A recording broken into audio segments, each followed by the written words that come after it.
जादुई पेड़ की कहानी एक बार की बात है। एक छोटे से गांव में एक गरीब लकड़हारा रहता था। वह हर दिन जंगल में जाकर लकड़ियां काटता और उन्हें बाजार में बेचता था। उसकी जिंदगी बहुत कठिन थी, लेकिन वह ईमानदार और मेहनती था।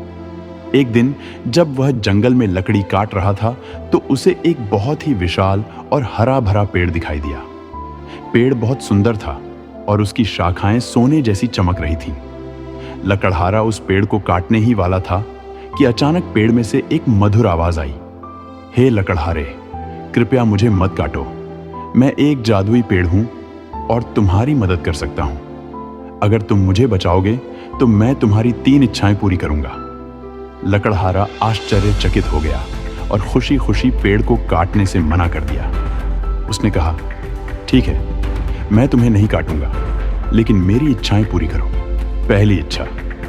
लकड़हारे ने कहा, मुझे बहुत सारा सोना चाहिए ताकि मैं गरीबी से मुक्त हो जाऊं। पेड़ ने तुरंत एक चमकदार थैली नीचे गिराई जो सोने के सिक्कों से भरी थी। दूसरी इच्छा।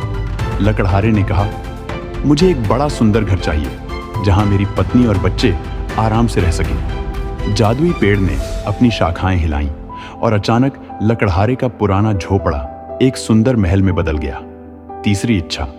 लकड़हारे ने सोचा और कहा, मुझे हमेशा खुश और स्वस्थ रहना है। जादुई पेड़ ने उसे आशीर्वाद दिया और लकड़हारे को महसूस हुआ कि वह पहले से अधिक खुश और तंदुरुस्त हो गया है। लकड़हारे ने जादुई पेड़ का धन्यवाद किया और अपने नए जीवन का आनंद लेने लगा।